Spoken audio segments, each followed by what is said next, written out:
Olá, paz do Senhor. Estamos de volta com o nosso vídeo da aula de número 9 e hoje nós vamos entrar no tópico 2, a oração que Jesus ensinou.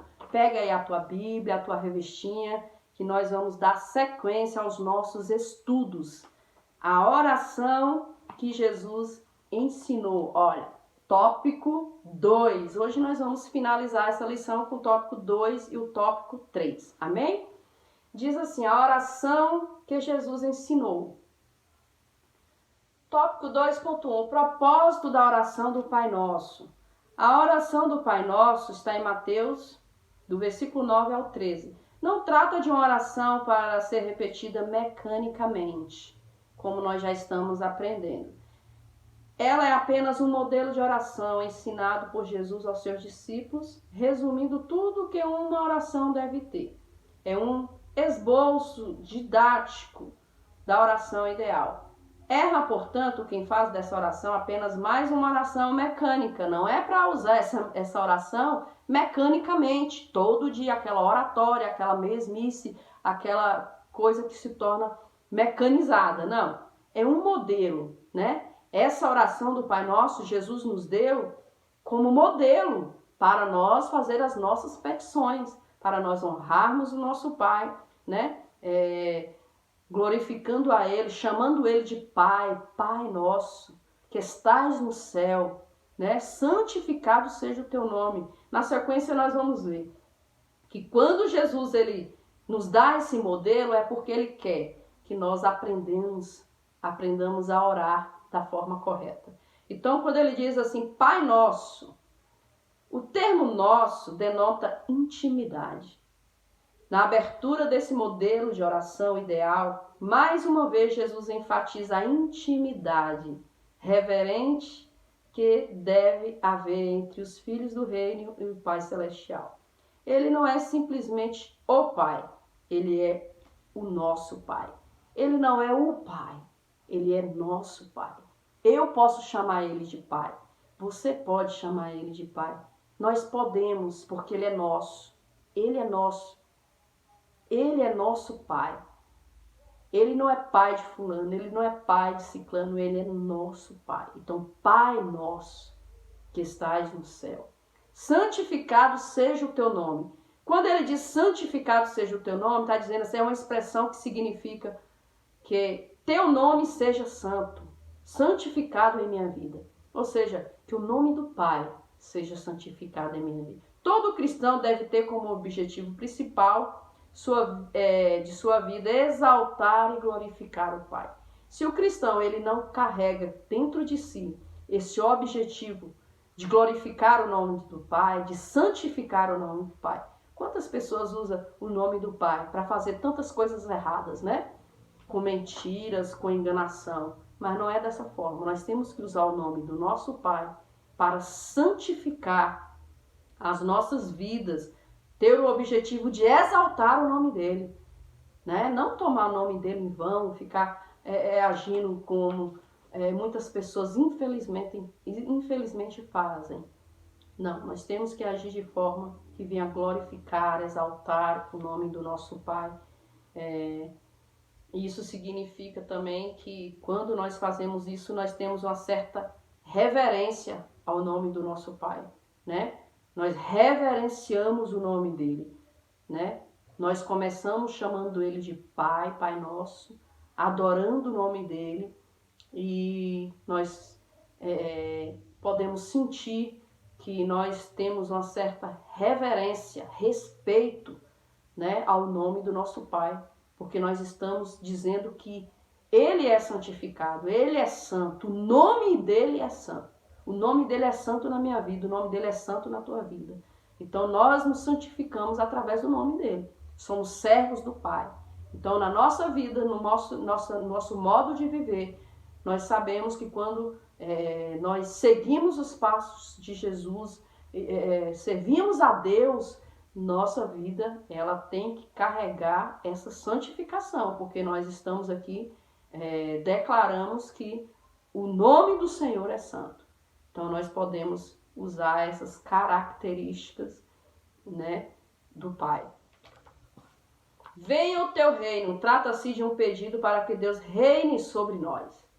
Ou melhor, para que seu senhorio esteja não apenas sobre nós, mas que alcance todo mundo. O reino de Deus não é somente para nós, mas é para todo mundo, né?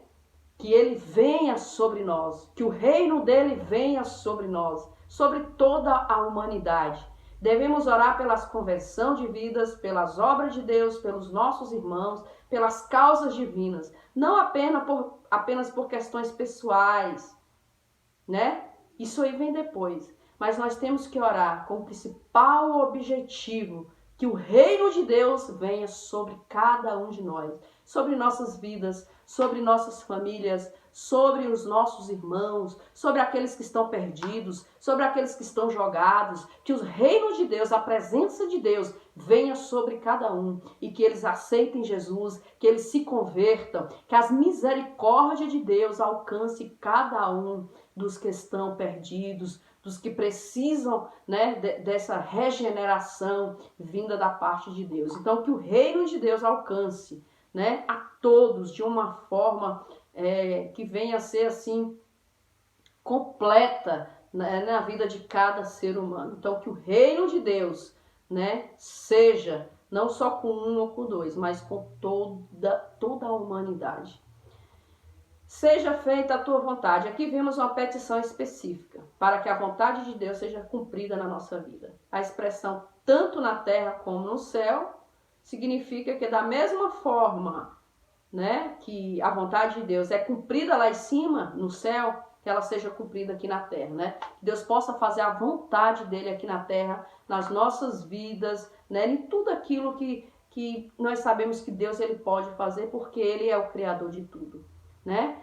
Que a vontade dele reine na nossa vida, né? Muitas vezes nós pedimos algumas coisas ao Senhor, né? Muitas vezes nós queremos agir do nosso jeito, achando que nós temos razão, que as coisas têm que ser da nossa forma, mas a melhor vontade é a vontade de Deus nas nossas vidas e nós devemos aceitar isso. Nem sempre a vontade de Deus é aquilo que nós esperamos, mas nós temos que ter convicção e certeza que é a melhor vontade, é a dele e não a nossa, né? Então que a vontade dele seja realizada assim como é no céu, aqui na terra, nas nossas vidas, na humanidade, para que o nome dele seja glorificado. E isso é uma oração que nós fazemos. Nós não podemos esquecer isso. Porque se nós oramos isso e nós dizemos isso para o Pai e queremos que ele age de forma diferente, nós estamos, infelizmente, sendo hipócritas. Então nós temos que fazer essa oração que seja feita a tua vontade. E quando Deus fizer a vontade dele, nós temos que adorar o Senhor. O pão nosso de cada dia dai-nos hoje. Finalmente, vimos aqui uma petição por necessidades especiais, particulares e do nosso próprio e do nosso próximo. Essas petições devem fazer parte das nossas orações também. Deus nos estimula a orar pedindo a sua ajuda, graça, força e intervenções em nosso favor e em favor dos nossos entes queridos, suprindo também as nossas necessidades, né? Então, quando nós oramos aqui, nós fazemos as nossas petições pessoais, né? Nós fazemos as nossas petições, nós adoramos ao Senhor, mas nós sabemos que nós precisamos suprir as nossas necessidades. Nós pedimos um emprego, porque o emprego vai nos trazer aí o nosso salário, e o nosso salário vai nos dar a oportunidade de nós obtermos o nosso pão de cada dia, né? Então, o pão de cada dia, dai-nos hoje. Então, é isso que o Senhor faz nas nossas vidas, quando ele abre as portas para nós, quando nós trabalhamos, né? Nós comemos do suor do nosso trabalho, está lá em Salmo 128, né? Que nós vamos trabalhar e vamos do suor do nosso trabalho, nós vamos ter o pão de cada dia. Isso é uma providência de Deus, né? Deus, ele nos providencia a cada dia esse pão que nos alimenta, né? Que nos dá força para prosseguirmos, que satisfaz as nossas necessidades, né? Então, claro que quando nós vamos ver aqui, no início, primeiro nós santificamos o nome do Senhor, Pai nosso que está no céu, santificado seja o teu nome, né? E lá na sequência é que nós vamos pedir o pão nosso de cada dia. Então, primeiro Deus, primeiro Pai, né? Primeiro, diz a palavra do Senhor, buscai primeiro o reino de Deus, a sua justiça, e as demais coisas vos serão acrescentadas. Tópico 2.7, perdoa as nossas dívidas, assim como nós perdoamos a quem tem nos ofendido. Na oração, precisamos tratar também arrependidos dos nossos pecados, das nossas falhas diárias. Mas não só isso, devemos também ter disposição para perdoar os nossos ofensores, aqueles que nos ofenderam. Porque pedir perdão para Deus, irmãos, é fácil, né? Senhor, me perdoe, eu errei, eu pequei, eu não vou fazer mais isso, eu estou arrependida. Nós arrependemos, né? Nós arrependemos e o Senhor nos perdoa, né? Ele é maravilhoso para nos perdoar. Mas será que nós perdoamos os nossos irmãos? Será que você já perdoou seu irmão? Será que eu já perdoei? Como está o nosso perdão para com o nosso próximo, né? Porque aquilo que nós queremos para nós devemos querer para o nosso próximo também. Assim como eu quero ser perdoado, eu preciso também perdoar o meu irmão e liberar perdão para ele, né? Pedir perdão para ele e liberar perdão também.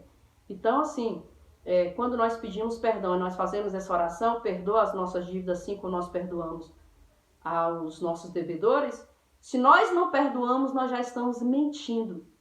Estamos fazendo uma oração mentirosa, porque nós estamos dizendo para Deus, nos perdoa assim como nós perdoamos. Então, se nós não perdoamos, nós estamos dizendo para Deus que Ele tem que fazer assim. Assim. Perdoa as nossas dívidas assim como nós perdoamos nossos devedores. Então, Deus sabe se nós perdoamos ou não. Então, essa oração tem que ser uma oração sincera, uma oração verdadeira, uma oração que realmente toca o coração de Deus.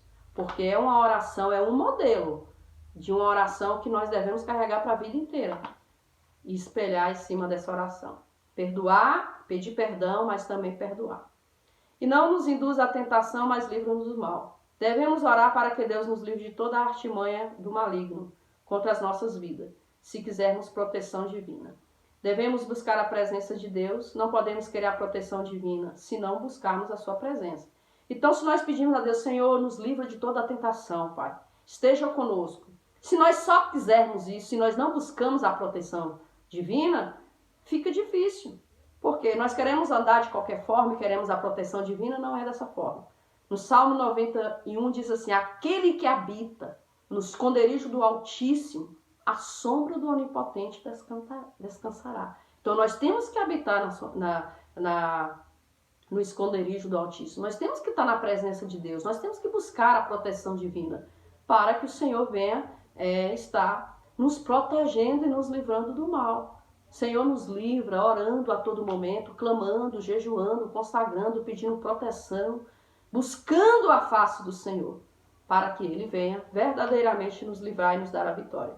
Porque teu é o reino, o poder e a glória para sempre. A oração ideal começa com adoração e termina com adoração. Nós começamos adorando o Pai, chamando o Pai de Pai Nosso, santificado seja o teu nome, e nós terminamos com adoração, dizendo a Ele que dele é o poder, a glória, né? E para todo sempre, sempre, né? Não só hoje ou amanhã ou depois, mas para todo o sempre, né? Que possamos fazer uma oração fervorosa, uma oração de poder, uma oração de bênção, e que o nome do Pai seja glorificado nas nossas vidas.